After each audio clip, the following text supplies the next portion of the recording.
সাহাবায়ে কেরাম রাদিয়াল্লাহু তাআলা আনহুম আল্লাহ নবীর আদেশ পাইছেন এখানে যাইতে হবে, জীবন থাকবে কি যাবে এমন কোন পরোয়া ছিল না। দ্রুত সেখানে হাজির। মুতার যুদ্ধ মায়ার নবী বলেন, তিনজন সেনাপতির নাম আমি নবী ঘোষণা করলাম।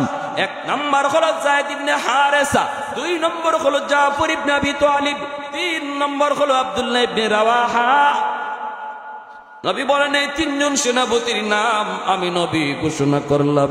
আজকের এই যুদ্ধে দুশমন হবে 2 লক্ষ। নবী বলেন, আজকের যুদ্ধে দুশমন হলো 2 লক্ষ, কিন্তু আমার মুজাহিদ বাহিনী মাত্র 3000। 3000 সাহাবী যুদ্ধ করবেন 2 লক্ষ দুশমনের মোকাবেলায়। আল্লাহু আকবার জোরে বলেন, আর একটু জোরে করুন আল্লাহু আকবার। তাহলে বোঝা গেল মুসলমান অস্ত্র বলে যুদ্ধ করে না, শক্তি বলেও যুদ্ধ করে না। মুসলমানের মূল পাওয়ার হলো আল্লাহর গায়বী মদদ। আওয়াজ আসতে কেন ভাই, কথা বুঝেন না? আমাদের মূল অস্ত্র কি? আল্লাহর গায়বী সাহায্য, ঠিক কি না? আল্লাহর গায়বী সাহায্য যতদিন মুসলমানের সাথে ছিল ততদিন মুসলমানের বিজয় হয়েছে। বিজয় ঠেকায় কেউ রাখতে পারে নাই। যেদিন থেকে আমরা আল্লাহকে নারাজ করে ফেলেছি, আমরা বিভিন্ন গোষ্ঠীর উম্মত হয়ে গেছি, বিভিন্ন জাতির উম্মত হয়ে গেছি। আমাদেরকে দেখলে আর নবীর উম্মত বোঝা যায় না। সেদিন থেকে আল্লাহ নারাজ হয়ে গেছে, আল্লাহ মুখ ফিরে এনেছে। এখন আর গায়বী সাহায্য আসে না, মায়ের খাইতেছি। আফগানের তালেবানরা তারা কিন্তু তাদেরকে টিকি নবীর উম্মত বুঝায় রাখছে। এজন্য এত বড় ঐতিহাসিক বিজয় আল্লাহ তাদেরকে দান করছে। সেই বর্তমান আমেরিকার প্রেসিডেন্ট জো বাইডেন, তার পক্ষ থেকে যে ফাইটার বিমান এসেছিল আফগানের জমিনে আইসা তারা বম্বিং করবে, এই নাবিকরা, এই পাইলটরা, তারা, এই সৈন্যরা, যোদ্ধারা, তারা বলে যে আমরা যখনই আমাদের বিমান থেকে, যুদ্ধ বিমান থেকে আমরা আফগানে বোমা নিক্ষেপ করি, তখনই আমরা নিজের চোখে দেখি এই বোমাগুলা আকাশের মধ্যেই একজন মানুষের হাত দিয়ে লুপে ফেলে, লুইফিয়া মাটিতে পড়তে দেয় না, হাত দিয়ে উড়াইয়া সাগরে নিক্ষেপ করে। একটা বোমাও মাটিতে ভরে নাই আমরা দেখেছি। সেদিনই জো বাইডেন বলেছে তাড়াতাড়ি সৈন্য প্রত্যাহার করো, কারণ আফগানের তালেবানরা এরা নিজের শক্তিতে লড়তেছে না, এরা এক অদৃশ্য শক্তি লইয়া মাঠে নামছে, যেই শক্তি চোখে দেখা যায় না। এটাই হলো আমাদের পাওয়ার, ঠিক কিনা জোরে বলেন? বদরের ময়দান থেকে ইবলিস পালায়, আবু জেহেল কয় কই যাস, আমার যুদ্ধে আইনে তুই যাস কোথায়? ইবলিস কয় আমি যা দেখি তুই এটা দেখোস না, আমি যা দেখতেছি এটা তুই দেখো না, আমি যা দেখি এটা যদি তুই দেখতি তাহলে তুইও ভাগতি। জিবরাইল আমিন ফেরেশতাদের কমান্ডার, 1000, 3000, 5000 পরম্পরায় আল্লাহ ফেরেশতা পাঠাইছেন বদরে। জিবরাইল নিজে যুদ্ধের ময়দানে ছিলেন কমান্ডার হইয়া। নবীজির আপন চাচা হযরত আব্বাস রাদিয়াল্লাহু তাআলা আনহু, ইনি বদরের যুদ্ধে নবীজির হাতে বন্দী। বদরের যুদ্ধ বাপ বেটার যুদ্ধ, বদরের যুদ্ধ আপন ভাই ভাই যুদ্ধ, বদরের যুদ্ধ আপন চাচা ভাতিজার যুদ্ধ। আমার নবী একদিকে, নবীর আপন চাচা হযরত আব্বাস রাদিয়াল্লাহু তাআলা আনহু, যিনি পরে কালেমা পরে মুসলমান হয়েছেন, নবীর বিরুদ্ধে ছিলেন, আবু জাহেলের পক্ষে ছিলেন। দুই ভাই, দুই দিকে দুই পতাকা নিয়ে দাঁড়ানো, একজন ইসলামের পক্ষের পতাকা আর একজন কাফিরদের পক্ষের পতাকা। দুজন আপন এক মায়ের গর্ভের সন্তান। আবু বকর সিদ্দিক রাদিয়াল্লাহু তাআলা আনহু বদরে নবীর পক্ষে, ওনার কলিজার টুকরা সন্তান আবু জাহেলের পক্ষে। কেমন যুদ্ধটা ছিল বদরের যুদ্ধ, হ্যাঁ? হযরত আব্বাস রাদিয়াল্লাহু তাআলা আনহু ইনি যখন বন্দী করে নিয়ে আসছেন, ওনারা ধরে নিয়ে আসছেন হযরত আব্দুল্লাহ ইবনে মাসউদ রাদিয়াল্লাহু তাআলা আনহু। আব্দুল্লাহ ইবনে মাসউদ রাদিয়াল্লাহু তাআলা আনহু আনছেন, আর নবীকে নবীর চাচা বলতেছেন, বাতিজা তোমারও কি বিশ্বাস হয় তোমার এই সাহাবী আব্দুল্লাহ ইবনে মাসউদ আমারে বন্দী করে এনেছে? নবী বলেন, চাচা দেখতেছি তো তাই, কিন্তু বিশ্বাস তো হয় না, কারণ আপনার মতো চাচা আপনারে আমি চিনি, আমার আব্দুল্লাহ আপনারে বন্দী করে লই আইব, আমারও তো বিশ্বাস করতে কষ্ট হইতেছে, কিন্তু দেখতেছি তো তাই, ঘটনা কি? তখনই চাচা বলতেছে, না বাতিজা, আমারে আব্দুল্লাহ মূলত গ্রেফতার করে নাই, আব্দুল্লাহ একটা আব্দুল্লাহর পিছনে যে ছিল তারে তোমরা দেখো নাই, আমি দেখেছি। নবী বলেন, সে কে? তখনই জিবরাইল আমিন আবু জাহেলের কল্লার সামনে বৈশা বৈশা মুস্কি হাসতেছিলেন।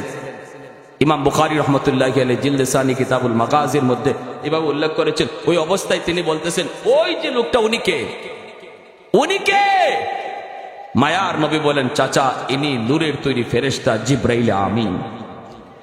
বলে উনি আমাকে মূল গ্রেপ্তারকারী। সুবহানাল্লাহ, জোরে কোন। প্যারে হাজিরিনের জন্য আমরা সেই জাতি, আজ আমরা সেটা ভুলে গেছি। আমরা আজকে আসবাবের পিছনে দৌড়াইতেছি। আসবাব লাগবে, ফালাই দিতে বলি না, কিন্তু মূল বিষয় এটা নয়। মূল বিষয়টা ছিল আমাদের আল্লাহকে পাশে রাখা। আমার পাশে ভারত, আমেরিকা, রাশিয়া, চীন না লন্ডন, এটা বড় প্রশ্ন নয়। আমার সবচেয়ে বড় কথা ছিল আমার সাথে আমার আল্লাহ আসেনি না নাই। দেখো, প্রতিটা মুসলমান যখন এই চিন্তা করবে আল্লাহকে পাশে রাখো, তখনই আল্লাহ বলে, বান্দা তোর আর কিছু করা লাগবে না, মাত্র খালি দাঁড়ায় থাকবি। মারমু তো আমি, ওমা রমাইতা ইদ রমাইতা ওয়ালাকিন্নাল্লাহ রামা। আল্লাহকে বন্ধু, বদরে তুমি মারো নাই, মারছি আমি আল্লাহ। সুবহানাল্লাহ, জোরে কোন। নতুবা আরাকানের অবস্থা বাংলার মাটিতে হবে যদি এখনো পরিবর্তন না হয়। ফিলিস্তিনে হালত বাংলায় হবে, কাশ্মীরে হালত বাংলায় হবে। দুশমন তলোয়ার ধারাইতেছে তোমাকে আমাকে জবাই করার জন্য, চোখের সামনে বাবাকে হত্যা করার জন্য। ওরা তলোয়ার ধারাইতেছে আর আমরা ঘুমায় রয়েছি। ঘুম থেকে তাড়াতাড়ি জাগো। আজকে চতুর্মুখী ষড়যন্ত্র, ইসলাম নিয়া, মুসলমান নিয়া। তাড়াতাড়ি করে ইহুদিদের রং ছাড়ো, ইহুদিদের কালচার ছাড়ো, নিজের রংটারে মদিনাওয়ালার রং বানাও, আল্লাহকে পাশে আনো। নতুবা আমাদের সামনের দিন অনেক খারাপ, অন্ধকার আসতেছে। দুশমন যত পাওয়ারফুল অস্ত্র বানাও, এদিকে নজরই দিও না। কে রাসায়নিক বোমা, কে অ্যাটম বোমা, কে পারমাণবিক বোমা, সব ছাতু, কোনো লাভ নাই যদি আল্লাহ আমার সাথে থাকে। ঠিক কিনা জোরে কর। মুহূর্তের ভিতরে পারমাণবিক বোমারে আল্লাহ পাক ছাতু বানায় দিবে, সুই সুই কুজ্জা পাইব না, কোন দিকে টিপ দিব। আল্লাহ এটা পারেনি না পারে না? হ্যাঁ, যারা বন্দী হয়েছিল 70 জন বদরে, কয় তোমরা কেমনে বন্দী হইল? কিতা বন্দী হইতাম, খালি নিয়ত করছি মুসলমানের দিকে তীর মারবো, এমনি দিকে আমার পিছন দিক দিয়ে একজনে আমার গর্দানের মধ্যে তলোয়ার দইরা কয়, চোপ, তীরটা নামায় ফেল, নাইলে কল্লা আলাদা করে ফেলবো। খালি নিয়ত করছি তলোয়ার চালাইমু, এমনি দিকে আসমান থেকে গোড়ার উপরে সোয়ার হইয়া, সাদা পোশাক, সাদা জুব্বা, আমার সামনে খাড়াইয়াই আমার বুকের দিকে তীর ধরছে। যারা বন্দী এদের ভাষ্য, মারবো খালি নিয়ত করছি, দেখি পিছনের মধ্যে তলোয়ার ঠেকায় রাখছে, লড়বি না, লড়লি শেষ। আমরা সেই জাতি, ঠিক কিনা জোরে কম। ভুলে গেছি, ভুলে গেছি, ভুলে গেছি। আমরা ভুলে গেছি। আমাদের ইতিহাস আমরা জানি না, আমাদের নিজেদের পরিচয় আমরা জানি না, আমার পরিচয় আমি জানি না। এজন্য আজকে এত বিপদ, এত মুসিবত, এত নির্যাতন, এত অবহেলা, এত তিরস্কার। আজকে সুইডেনে কোরআন পোড়ায়, ডেনমার্কে কোরআন পোড়ায়, আল্লাহর কালামকে আগুন দিয়ে পোড়ায়, পায়ের নিচে ফালায়। এত বড় দুঃসাহস ওদের। আল্লাহ আমাদের উপরে নারাজ, এজন্য আল্লাহ নিজেও কিছু করে না। যদি আমরা আল্লাহকে পাশে রাখতাম, চোখের এক ফোঁটা পানি ফালাইতে হতো না, শুধু আল্লাহ আমার চোখের দিকে দেখতেন, আমি কি চাই আল্লাহ তাই করতেন, আল্লাহ তাই করতেন। এজন্য যুবক, আল্লাহ নবী বলেন 3 জন সেনাপতি ঘোষণা দিলাম। একজন সেনাপতির নাম হলো যায়েদ ইবনে হারেসা। যায়েদ ইবনে হারেসা তিনি হলেন মায়ার নবীর পালক পুত্র, আমার নবী রহমতের নবীর আপন নবীর পালক পুত্র যায়েদ ইবনে হারেসা। তিনি হলেন মুতার যুদ্ধে আল্লাহর নবীর ঘোষণা দেওয়া 1 নম্বর সেনাপতি। 2 নম্বর সেনাপতি হলেন জাফর ইবনে আবি তালিব। 3 নম্বর সেনাপতি আব্দুল্লাহ ইবনে রাওয়াহা। নবী বলেন আজকের যুদ্ধ মুসলমানের জীবনের একটা ঐতিহাসিক যুদ্ধ। এই যুদ্ধে প্রথম সেনাপতি যায়েদ, আমার কলিজার টুকরা সন্তান যায়েদ ইবনে হারেসা যদি শহীদ হয়ে যায়, সেনাপতি হবে আব্দুল্লাহ ইবনে রাওয়াহা। আব্দুল্লাহ যদি শহীদ হয়ে যায়, সেনাপতি হবে, নবী বলেন 2 নম্বর সেনাপতি জাফর ইবনে আবি তালিব। জাফর যদি শহীদ হয়ে যায়, সেনাপতি হবে আব্দুল্লাহ ইবনে রাওয়াহা। নবী বলেন আমার আব্দুল্লাহ যদি শহীদ হয়ে যায়, তাহলে সেনাপতি হবে চতুর্থ একজন, যার নাম নবী ঘোষণা করেন নাই, আর বলেছেন চতুর্থ সেনাপতির দ্বারা আল্লাহ ওই মুতার ঐতিহাসিক বিজয় আল্লাহ দান করবে। কিন্তু প্রথম তিনজন সেনাপতির নামের শেষে নবী শহীদ শব্দ লাগাইছেন। এতে করে সাহাবায়ে কেরাম সবাই বুঝে গেছেন এই যুদ্ধে তিনজন শহীদ হয়ে যাবেন, এবং যে তিনজনের নাম ঘোষণা করছেন এই তিনজনও বুঝে গেছেন যে এই যুদ্ধই তাদের জীবনের শেষ যুদ্ধ, এখান থেকে তারা জীবিত ফিরবেন না। কারণ মায়ার নবী যেই যুদ্ধে প্রথম সেনাপতি শহীদ হয়, দ্বিতীয় সেনাপতির নাম ঘোষণা করেন, প্রথম দুজন শহীদ হলে 3 নম্বর সেনাপতির নাম ঘোষণা করেন। এইভাবে আল্লাহ নবী যেহেতু চতুর্থ নম্বর সেনাপতি বলছেন এই যুদ্ধে একজন হবে, তাহলে বোঝা গেল প্রথম 3 জন শহীদ হয়ে যাবে আর চতুর্থ জন জীবিত থাকবে। আল্লাহ নবী চতুর্থ জনের পরে আর কোন সেনাপতির নাম বলেন নাই, তাহলে বোঝা গেল ইনি জীবিত থাকবে আর ইনার দ্বারা বিজয় আসবে। আগের 3 জন শহীদ তাদের নামের শেষে শহীদও লাগাইছেন, ইশারা পাইছেন কার কাছ থেকে? আরেকটু জোরে আমার ভাইয়েরা, বন্ধুরা, যুবক, যেই মাত্র আল্লাহর নবী এই ঘোষণা আসলো, প্রথম সেনাপতি যায়েদ ইবনে হারেসা, তিনি কে? আমার নবীর কলিজার টুকরা সন্তান যায়েদ ইবনে হারেসা, তিনি প্রথম সেনাপতি। এ যুবক, খেয়াল করে শোনো, আজকের নেতাদের হালত, আজকে আমার দেশের নেতারা নিজের সন্তানদের লন্ডন, আমেরিকা, ইটালি পড়ায়, আর আমার আপনার পোলারে যুদ্ধে নামায়। ঠিক না? ঠিক না? আমার আপনার পোলার হাতে অস্ত্র দিয়া যুদ্ধে নামায়, নিজের পোলারে আমেরিকায় লেখাপড়া করায়। কিন্তু মায়ার নবী, দয়ার নবী, রহমতের নবী, এই ঐতিহাসিক মুতার যুদ্ধে নবী 1 নম্বর সেনাপতি বানাইছেন নিজের কলিজার টুকরা সন্তান যায়েদ ইবনে হারেসা। ওই যায়েদ ইবনে হারেসা হলো নবীর অনেক আদরের, অনেক প্রিয়। যায়েদ ইবনে হারেসা মায়ার নবীর তিনি পুত্র কেমন করে হলেন একটা ঘটনা শুনুন। আল্লাহর নবী, রহমতের নবী, মায়ার নবী, দয়ার নবীর গোলাম ছিলেন যায়েদ ইবনে হারেসা। শিশুকালেই তিনি ডাকাতের হাতে অপহরণ হয়ে যান। বাড়ি হলো ইয়ামেন। ইয়ামেন থেকে তিনি একদিন মায়ের সাথে রওনা দিয়েছেন। পথের মধ্যে ডাকাতের হাতে তিনি হামলার শিকার। ডাকাতের দল যায়েদকে মক্কার উকাজ নামক বাজারে উঠাইল। ওই বাজার থেকে আম্মাজান খাদিজাতুল কুবরা রাদিয়াল্লাহু তাআলা আনহা কিনে নিলেন। যায়েদের বয়স তখন ছোট্ট, 10 বছর 12 বছরের বালক। ওই যায়েদকে কিনে নিছেন আম্মাজান খাদিজাতুল কুবরা রাদিয়াল্লাহু তাআলা আনহা। ইনার কাছে অনেক দিন ছিলেন। এরপরে আম্মাজানের সাথে মায়ার নবীর যখনই বিবাহ বন্ধনে আবদ্ধ হয়ে যুবক, তখনই তিনি আমার নবীকে হাদিয়া দিয়ে দিলেন। এইবার যায়েদ হলেন মায়ার নবীর ঘরে নবীর গোলাম। মক্কার মানুষগুলিও জানে যায়েদ হলো মুহাম্মদের গোলাম, কিন্তু মায়ার নবী এত আদর করেন, এত মায়া করেন, কোনো ধমক নাই, কোনো কিছু নাই, মারি নাই, ঝগড়া নাই, গালি নেই। এত মায়া নবীর কাছে তিনি পাইতেছেন। এইদিকে ইয়ামেন, তার মা, তার বাবা, যায়েদের মা বাবার একমাত্র সন্তান ছিল এই যায়েদ। সন্তানকে হারাইয়া মা পাগলের মতো রাস্তায় রাস্তায় ঘোরে, বাবাও শুধু যায়েদ যায়েদ কইরা কইরা রাস্তায় রাস্তায় ঘুরে, দেশ বিদেশে ঘোরে। এলাকার মানুষেরও জানে মা পাগল, বাবা পাগল একটা সন্তানের জন্য। যেই সন্তান ডাকাতের হাতে অপহরণ হয়, কোথায় সেই যায়েদ বাবা জানে না, মা জানে না, ইয়ামেনের মানুষও জানে না কোথায় ডাকাতের দল যায়েদকে নিয়ে গেল, তারে জীবিত রাখলো নাকি মেরে ফেললো, কেউ তো জানে না, কেউ তো জানে না। ওই অবস্থায় কিছু মানুষ তারা ইয়ামেন থেকে মক্কায় আসলো হজ করার জন্য। হঠাৎ করে নবীর কাছে একটা বালক দেখা, এই সময় তো যায়েদার বালক না, তিনি প্রায় বালক থেকে আরো একটু বড় যুবকের প্রায় কাছাকাছি হয়ে গেছেন। হারাইছেন ভাইয়ারা 10 বছর 12 বয়সে। এরপরে আবার হারানোর পরে আরো 10 বছর চলে গেল, 20-22 বছর হয়ে গেল। ওই অবস্থায় যায়েদের চেহারাটা দেখা ইয়ামিনের মানুষগুলি তারা চিনে ফেলেছে, কিছুরা চিনে ফেলেছে। এরে দেখ দেখ মুহাম্মদের গোলাম যে পিছনে পিছনে ঘুরে, মানুষের কাছ থেকে জানলাম এর নাম নাকি যায়েদ। এই কথাটা শোনার পর ইয়ামেনের মানুষগুলি ইয়ামেন চলে গেল।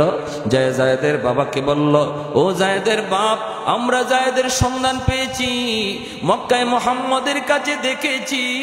যদি তুমি মুহাম্মদের কাছ থেকে যায়েদকে আনতে চাও, তোমরা সহজে আনতে পারবা রে।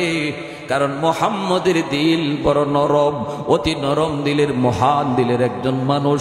যাও তুমি কিছু পয়সা করে নিয়া, স্বর্ণ অলংকার নিয়ে তুমি যাও।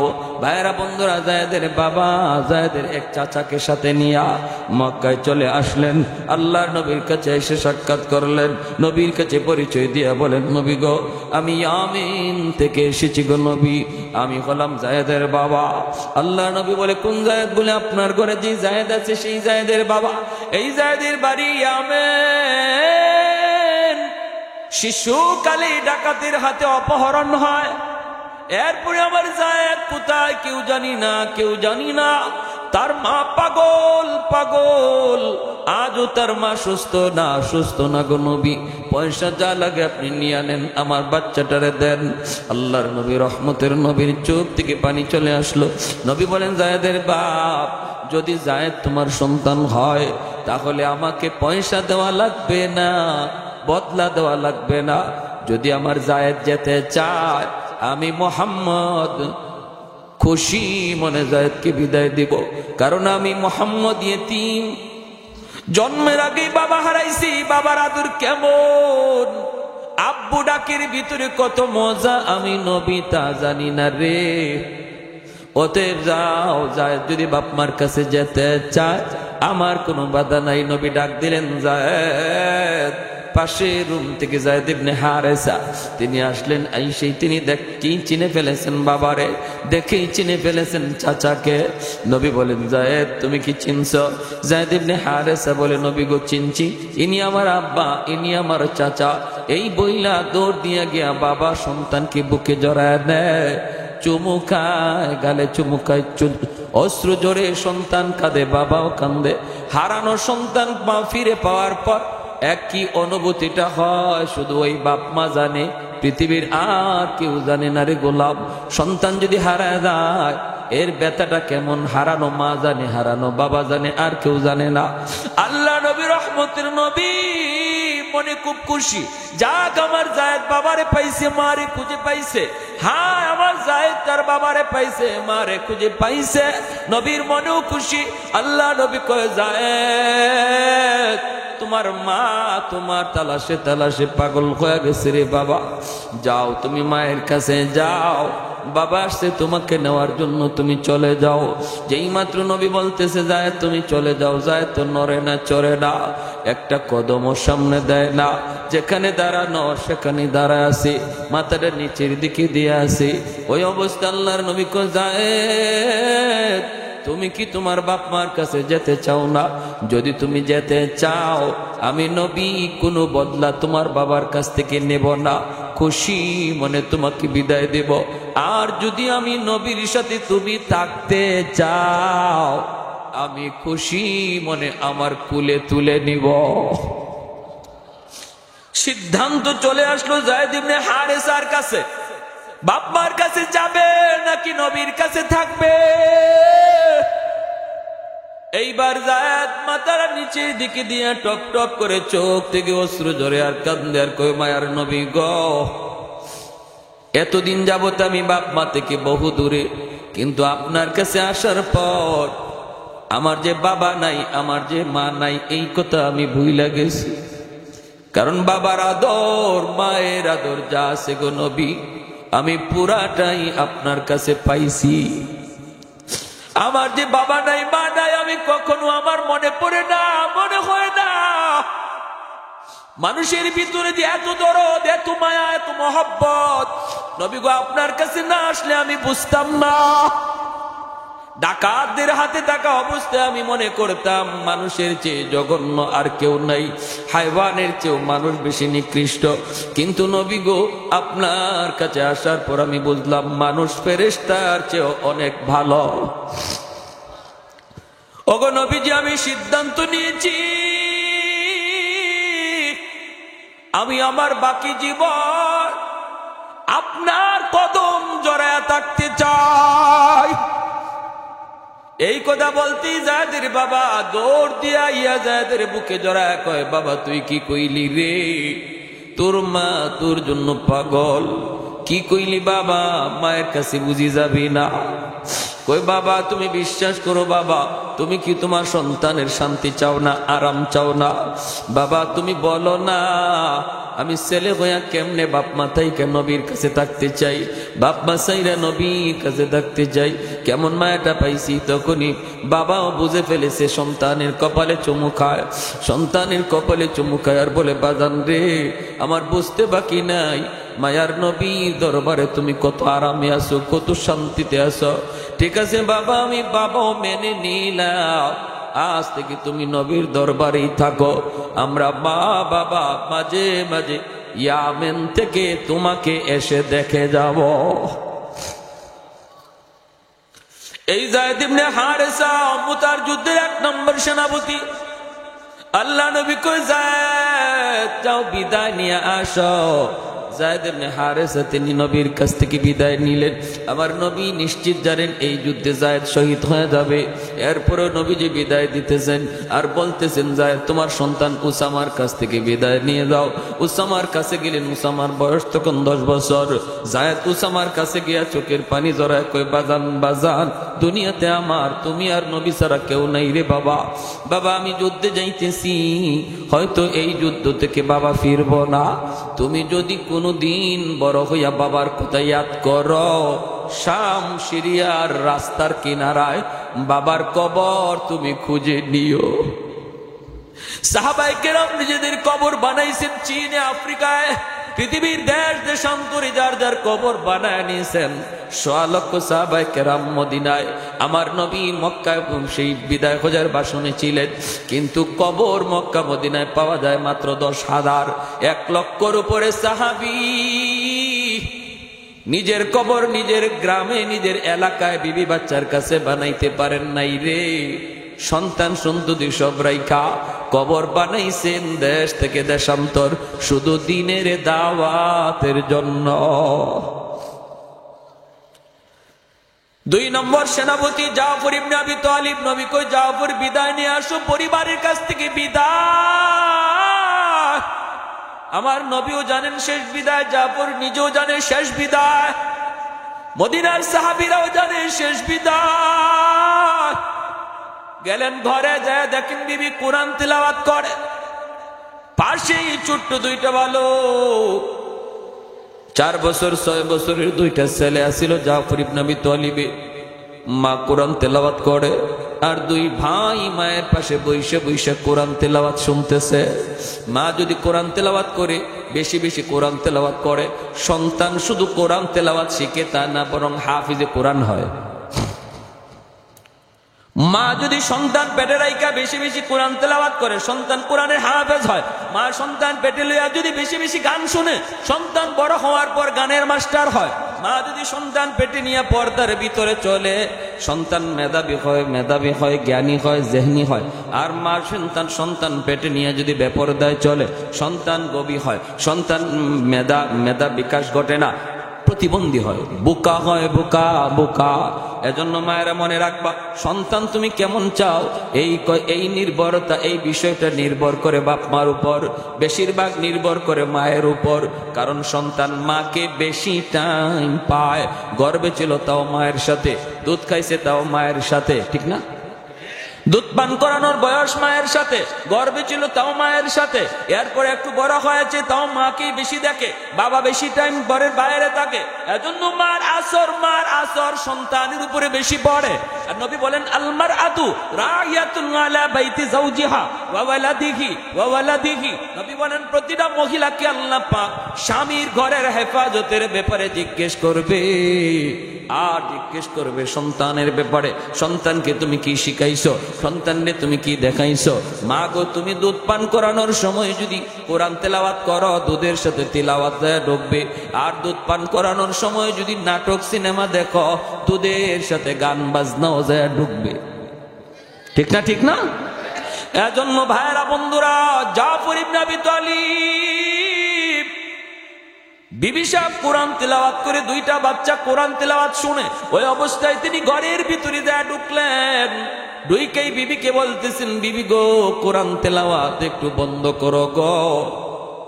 যুদ্ধের ময়দানে আজ আমি 2 নম্বর সেনাপতি, নবী ঘোষণা দিয়েছেন বিদায় দাও। বিদায় দাও, বিদায় দাও। সাথে সাথে দুইটা বাচ্চা বাবারে জড়ায় ধরছে। জাফর ইবনে আবি তালিবের বিবি কয়, স্বামী গো, যুদ্ধের ময়দানে যাবেন, অসুবিধা নাই, আমার বাধা নাই, তবে আমি মায়ের নবীর জবানে শুনেছি যুদ্ধে যাবার আগে মুনাজাত করলে আল্লাহর দরবারে মুনাজাত কবুল হয়। আপনি মুনাজাত করবেন না, মুনাজাত করব আমি, আপনি শুধু আমার সাথে আমিন আমিন বলবেন। এমনি জাফর ইবনে আবি তালিবের বিবি তিনি হাত উঠাই দিয়েছেন, জাফরের বিবি হাত উঠাইছেন, জাফর তিনিও হাত উঠাইছেন। ছোট দুইটা বাচ্চা তারাও বাপ মার সাথে হাত বাড়ায় দিছে। মাঝে মাঝে ঘরে বাচ্চাদেরকে নিয়ে মুনাজাত করবেন, বিবির নিয়ে মুনাজাত করবেন। বাচ্চাদের হাতের দোয়া আল্লাহর কাছে কবুল হয়, মহিলাদের দোয়া পুরুষের আগে আল্লাহর দরবারে কবুল হয়।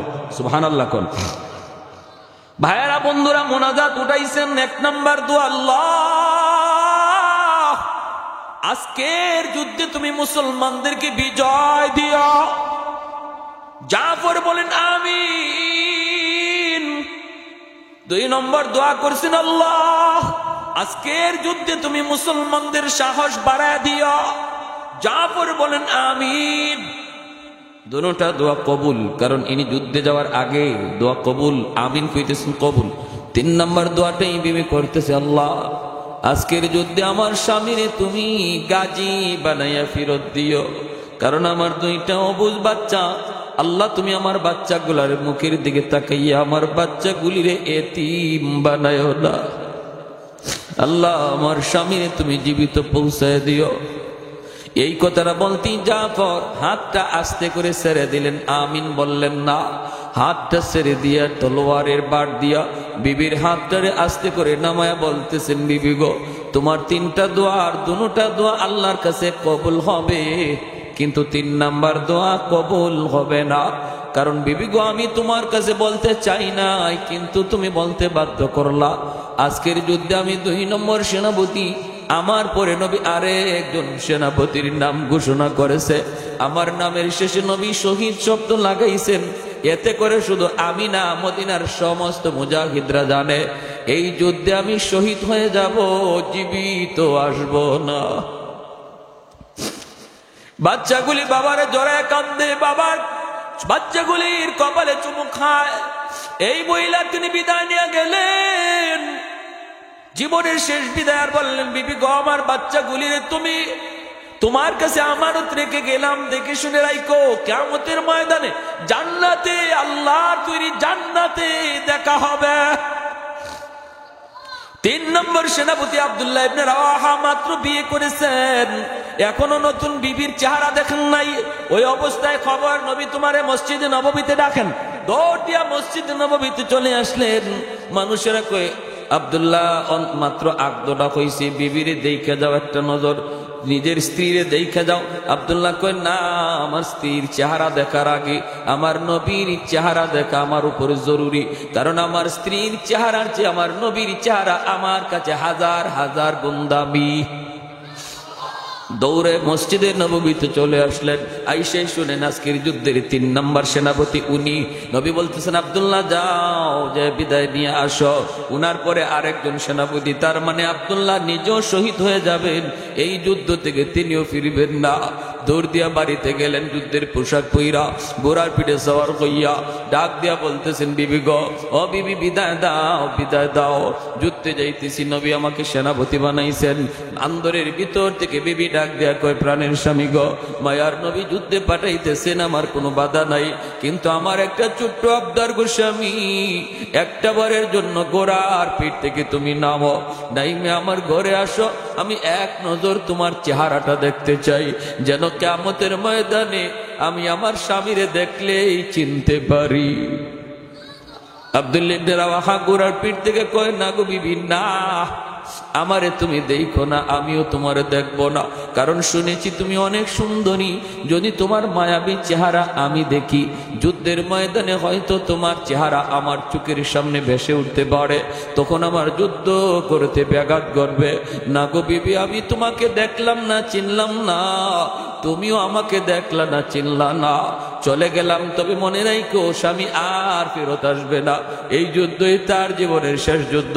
আল্লাহর তৈরি জান্নাতে আল্লাহ তোমার আমার পরিচয় আল্লাহ নিজে করায়া দিব। कौनैन मुख्तार खुदा तुमको बनाया, कौनैन मुख्तार खुदा तुमको बनाया, उम्मत का निगाहबान खुदा तुमको बनाया।